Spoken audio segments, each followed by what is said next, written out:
yang ternyata memang ada peran dari pemerintah daerah di sana yang menurut saya tidak tegas, bahkan cenderung menyudutkan. Menteri Agama Gus Yakut angkat bicara tegas terkait dengan kasus perusakan masjid di Kalimantan Barat.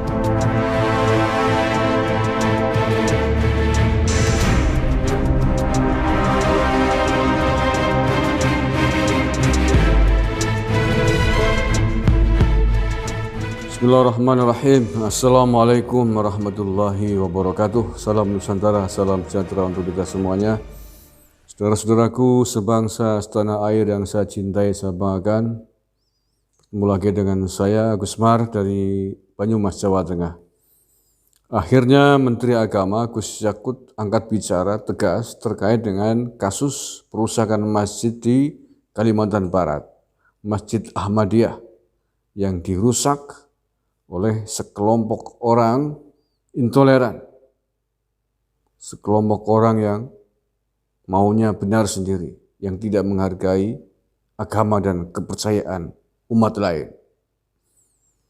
Gus Yakut meminta kepada polisi untuk bertindak tegas terhadap para pelaku yang menurutnya adalah main hakim sendiri. Mendesak polisi memproses hukum pembakaran Masjid Ahmadiyah. Judulnya begitu.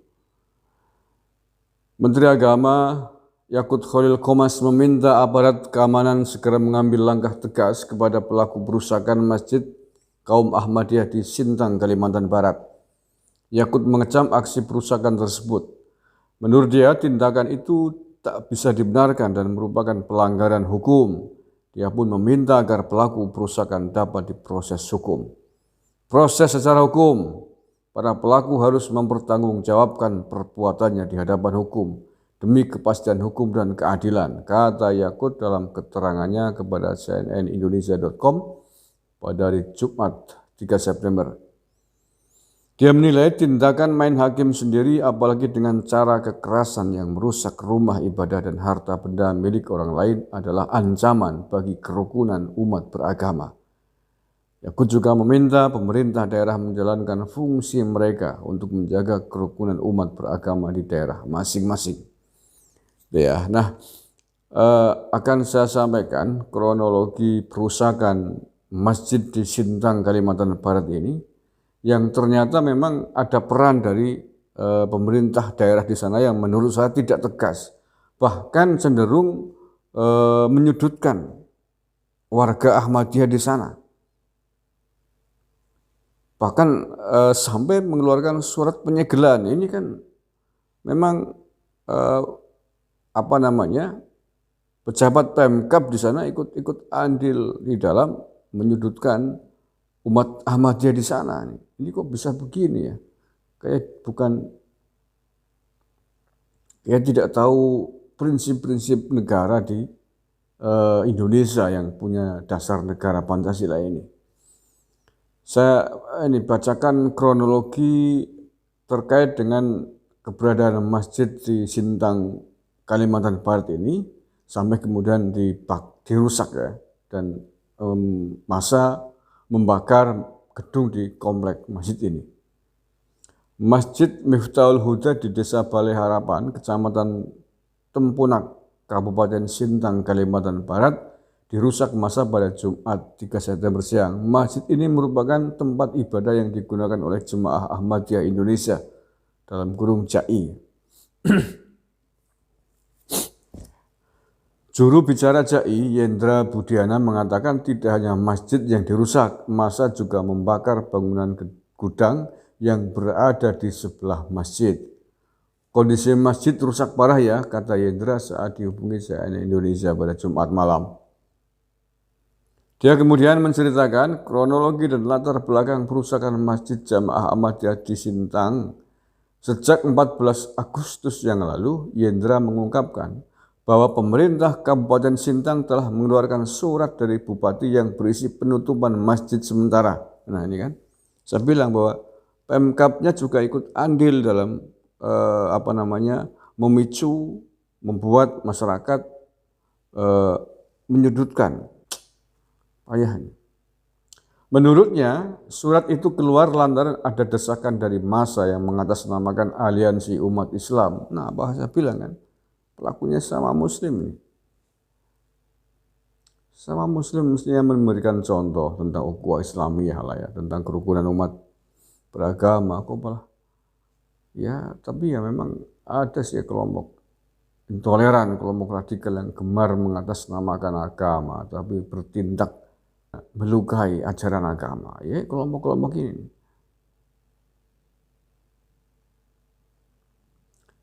Di dalam aliansi itu adalah salah satu paling dominan adalah Organisasi Persatuan Orang Melayu. Kelompok ini sudah melakukan permintaan terhadap Pemkab Sintang sejak Maret katanya. Ini kata juru bicara JAI ya. Yendra mengatakan usai penutupan sementara pada 18 Agustus, Bupati juga sempat mengeluarkan surat yang berisi soal siaga darurat konflik sosial isu Ahmadiyah. Ini bupatinya perlu diselidiki nih, dari ormas mana nih, dari unsur apa nih, kok sampai gegabah begini. Hingga pada 27 Agustus lalu, surat berisi penutupan permanen Masjid Miftahul Huda pun menyusul dikeluarkan. Astagfirullahaladzim. Tanggal 27 Agustus dikeluarkan surat penutupan permanen Masjid Miftahul Huda. Jadi fokus mereka terhadap Masjid Miftahul Huda dan pelarangan ibadahnya, katanya. Sejak surat penutupan sementara keluar pada 14 Agustus, masjid itu pun disebut sudah tidak digunakan untuk tempat ibadah. Lalu 2 September, Gubernur Kalbar mengadakan pertemuan tertutup dengan Pemkab Sintang dan Aliansi Masyarakat Islam.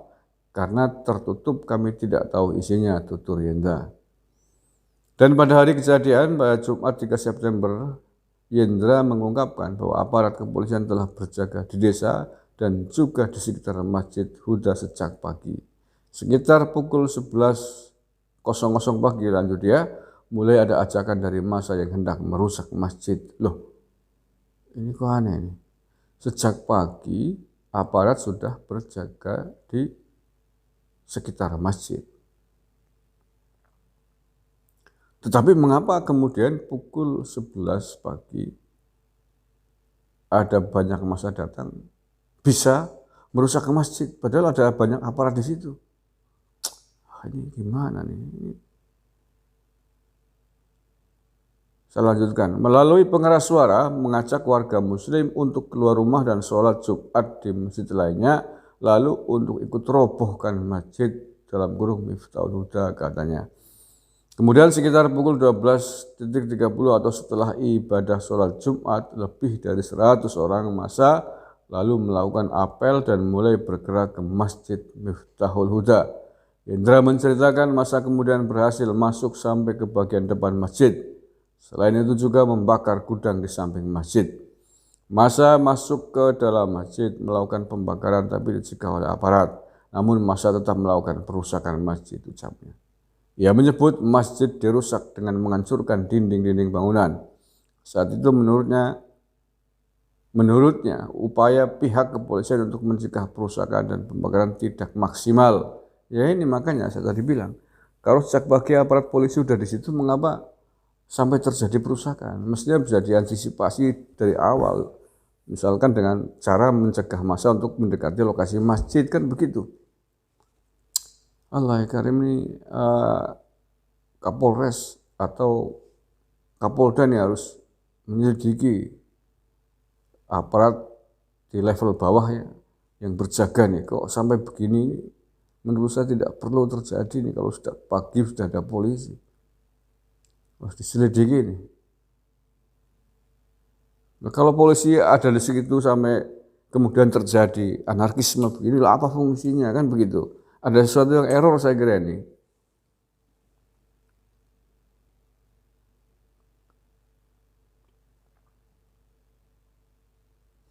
Setelah berhasil bakar bangunan tersebut dan menghancurkan dinding masjid, massa kemudian membubarkan diri, kata dia. Yendra menyebut pihaknya sudah mengetahui rencana perusakan itu. Namun karena banyaknya aparat, dia merasa yakin bahwa aksi perusakan bisa dicegah. Ya mestinya begitu. Polisi ada, awalnya kami yakin bahwa polisi akan mampu menangani itu karena jumlahnya banyak katanya. Dalam insiden ini Yendra mengatakan tidak ada korban jiwa dari peristiwa itu. Karena tidak lagi digunakan sejak surat pertama dilayangkan pertengahan Agustus yang lalu. Dari kejadian ini, Yendra berharap tindakan nyata dari Menteri Agama Yakut Khalil Qomas terkait konflik yang terjadi. Menurutnya pernyataan saja tidak cukup. Diketahui beberapa waktu lalu Yakut memang sempat menyatakan akan melindungi hak beragama setiap warga negara. Ya, saya sepakat nih Menteri Agama bekerjasama dengan aparat kepolisian harus membuat sebuah kesepakatan yang tegas sehingga tidak terjadi terulang kembali anarkisme terhadap tempat ibadah begini. Ini saya nggak habis pikir nih, saya kira Kapolda Kalimantan Barat harus mengusut nih bawaannya di Sintang nih. Ini aneh ini, kalau sebelum masa datang tidak ada polisi di situ, sampai kemudian terjadi anarkisme merusak masjid begini, itu masih bisa dimaklumi karena polisi tidak ada. Tapi kalau sejak pagi polisi sudah di situ, kok sampai kemudian masa datang ke situ melakukan perusakan, ini kan aneh, ini kan nggak masuk akal itu loh. Lah mestinya polisi kan mencegah agar jangan sampai terjadi radikalisme, anarkisme, apalagi di tempat ibadah yang sangat sensitif, harus dilindungi gitu loh. Aneh dan perlu dicurigai, perlu diselidiki lebih detail nih. Mudah-mudahan Kapolda Kalimantan Barat segera menemukan titik terang dan mengusut kasus ini. Karena ini adalah penodaan agama. Ini adalah penodaan rasa kerukunan hidup umat beragama di tanah air ini. Ini menodai ukhuwah Islamiyah, karena ini sesama muslim mengatasnamakan aliansi umat Islam. Jangan sampai ditiru oleh kelompok lain dimanapun Anda berada di tanah air ini. Dan kalau ada kelompok-kelompok yang model-model begini harus kita cegah bersama-sama.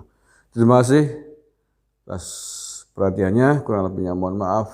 Jaga tetap persatuan dan kesatuan bangsa ini. Jaga kerukunan hidup umat beragama. Apapun agamanya, apapun keyakinannya, kita adalah satu bangsa, satu tanah air. Indonesia yang punya moto Bhinneka Tunggal Ika ini. Wallahul muwaffiq ila aqwamit thoriq. Assalamualaikum warahmatullahi wabarakatuh. NKRI harga mati.